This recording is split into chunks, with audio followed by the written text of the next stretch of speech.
Hola, ¿qué tal? Soy Matías Rebolledo y estamos aquí en Quinótico, en el Festival de Sitges, el Festival Internacional de Cinema Fantàstic de Cataluña, en esta edición número 58, en este set patrocinado por Repsol en colaboración con la SCAC. Hoy recibimos con toda la energía a parte del equipo de El Hombre Menguante, película que distribuirá en España de A Planeta, que es el actor Jean Dujardin y el director Jean Cunen. Bienvenidos, bienvenidos. Merci. Merci. Pardon, ma français. Pardon pour notre espagnol.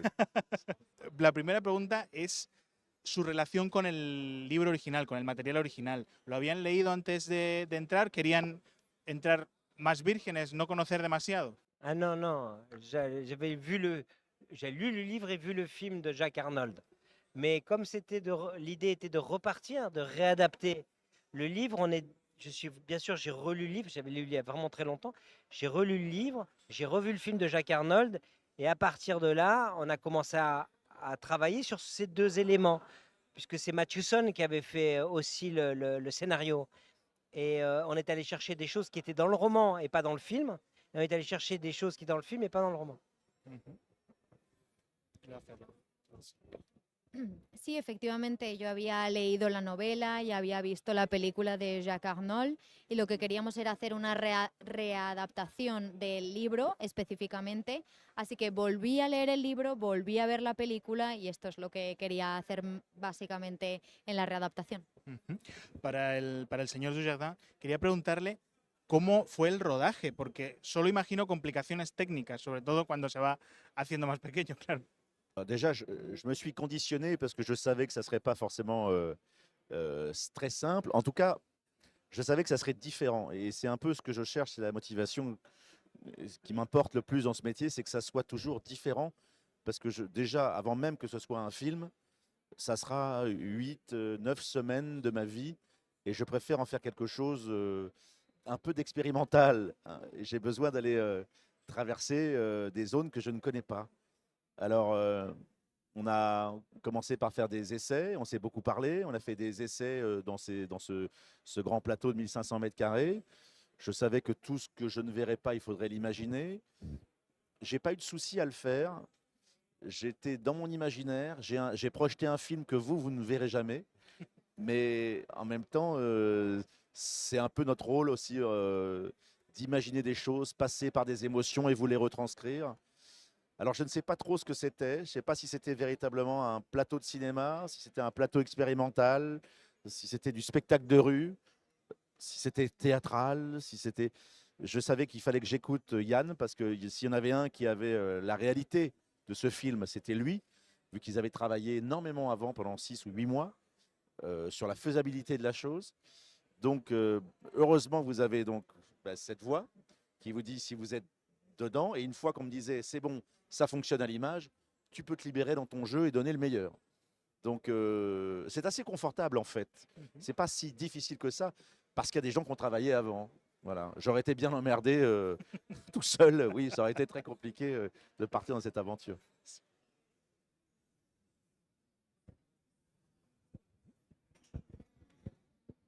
Bueno, la verdad es que siempre que intento hacer un proyecto, ya sé que voy a pasar 8 o 9 semanas de mi vida dentro de esa experiencia. Por lo tanto, intento sobrepasar horizontes, intento hacerlo pues tan interesante como sea posible, ¿no? Hacemos muchísimas pruebas también. Yo tenía que imaginarme a su vez lo que estaba viviendo porque yo no lo veía muchas veces.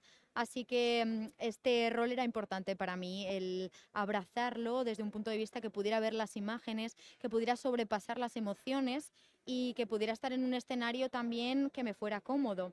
No sé si al final era un espectáculo de calle lo que se veía, al final parecía un teatro, no sé exactamente, no podía hacerme la idea de lo que estaba viendo. Entonces yo tenía que escuchar mucho lo que me decía Jan, porque había trabajado en otros proyectos y él me tenía que decir qué funcionaba y qué no a nivel de imagen. Pero al final no fue tan difícil, hubiera sido más complicado si hubiera hecho todo esto solo, pero como no lo estaba, pues perfecto.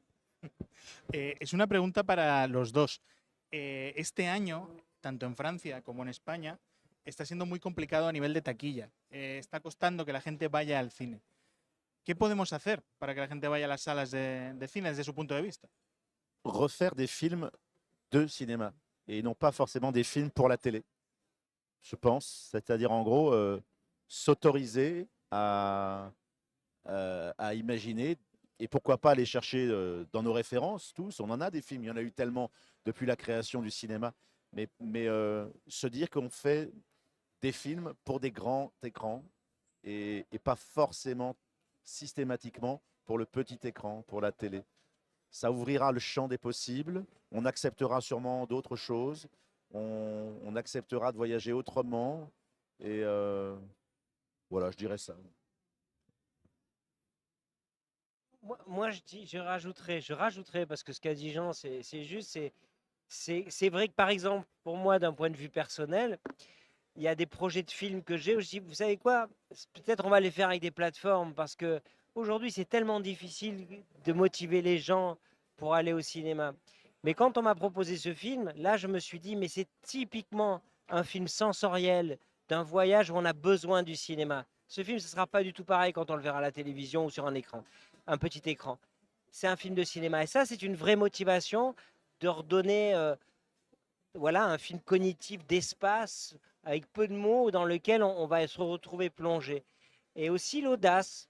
Alors pour nous, je ne sais pas si ça amènera les gens au cinéma. Mais moi, ce que je recherche, c'est d'un coup des films qui vont sortir un peu des standards, un peu m'amener autre chose. Et donc, ce film avait les deux critères pour que ça vaille le coup de tenter. C'est très risqué et peut-être le public ne viendra pas, mais en tout cas, c'est complètement honnête et ça vaut voilà, ça vaut l'effort pour faire ce film et l'amener au cinéma. Quand on le voit au cinéma, c'est une expérience. Pues la verdad es que lo que tenemos que hacer para esto es hacer películas que se vean en el cine, que no se vean en la tele. Y para eso hay que autorizarse, hay que reflexionar acerca de cómo generamos cine, porque la gente no está tan acostumbrada a pensar en películas para la gran pantalla, ¿no? Se concibe más todo como para la pequeña pantalla, para la tele, y hay que abrir nuestro campo de posibilidades, hay que pensar en otros proyectos. Y él añadía que personalmente cree que los proyectos de una plataforma, como cualquier plataforma en línea, son muchísimo más fáciles de hacer, son lo fácil, es lo que vende ahora mismo, y no meterse como en un viaje sensorial como ellos se meten, que no podría hacerse en la tele. Por lo tanto, hay una motivación diferente, hay un espacio diferente que se concede a todo esto. Yo no sé si la gente va a ir al cine, yo no sé si van a salir de sus casas para hacer esto, no sé si la gente quiere salir de sus estándares, pero nosotros sí que hemos querido aportar todos estos criterios y sabemos que es un riesgo porque quizás la gente no va al cine, pero hemos querido hacer un cine de verdad muy honesto. Si vous plaît, ramenez ici para una dernière cuestión.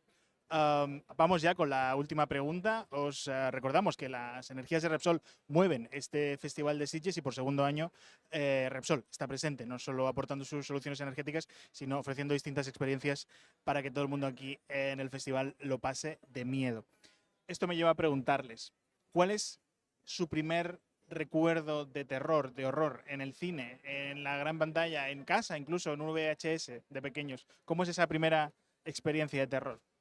Cinéma d'horreur, moi j'ai un souvenir très précis d'avoir eu la très mauvaise idée de regarder L'Exorciste à 14 ans, tout seul dans la maison, et d'aller me coucher tout seul, et j'ai regardé sous mon lit plusieurs fois.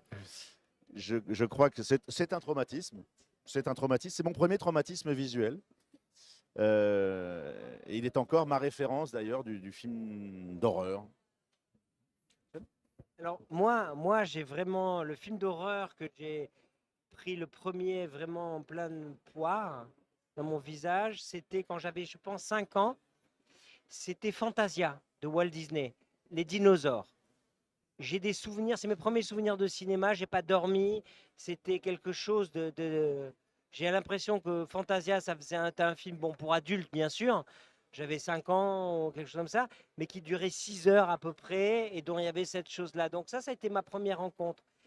Et la deuxième rencontre, et vraiment, je vous le dis en pleine honnêteté, la deuxième chose où j'ai vu l'impact du cinéma fantastique, c'est que moi, j'ai vu à l'âge de 11 ans, c'est le film qui m'a vraiment marqué, et franchement, c'est vrai, hein, L'homme qui rétrécit, je l'ai vu à 11 ans à la télévision en noir et blanc, enfin voilà, dans le film de Jacques Arnold. Et c'est un film qui m'a marqué. Et c'est un film, quand on m'a proposé de faire L'homme qui rétrécit, je ne l'ai jamais revu et je me souvenais de tout. Voilà. Et là, je me suis rendu compte que c'est ça qui m'a marqué. Après, bon, bien sûr, il y avait les aliens, mais déjà, j'avais 14 ou 15 ans, donc c'est pas l'exorciste, mais voilà. Mais Fantasia, Donc tu es repassé par ton trauma, quoi. j'ai retraversé mon trauma avec un motion control. Pues yo tengo un recuerdo muy preciso de lo que ocurrió. Fue con, desafortunadamente, El Exorcista, que la vi con 14 años y solo en casa. Y después me fui a acostar y estaba todo el rato mirando en la cama a ver qué veía. Así que fue un trauma visual, mi primer trauma visual, y es la primera referencia en la que puedo pensar.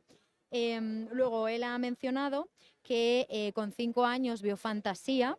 Y bueno, aunque no sea exactamente de terror, pues sí que es verdad que está hecha para adultos y que a él le marcó, le pareció como una película interminable de 6 horas y tuvo un gran impacto. Y luego la segunda, y es verdad, lo digo en toda honestidad, esto es real. A los 11 años vi El hombre menguante justamente de Jacques Arnold y la verdad es que lo recuerdo con todo lujo de detalles. Recuerdo cada uno de los detalles y me marcó. Bueno, muchísimas gracias por su tiempo, Merci beaucoup. Gracias. Merci. Y Gracias. nosotros, ya sabéis, vamos a seguir aquí en Quinótico contando todo lo que ocurra en esta 58 edición del Festival de Sitges, en este set patrocinado por Repsol en colaboración con la SCAC. Todo lo que ocurra en quinótico.es, la primera con K, la segunda con C.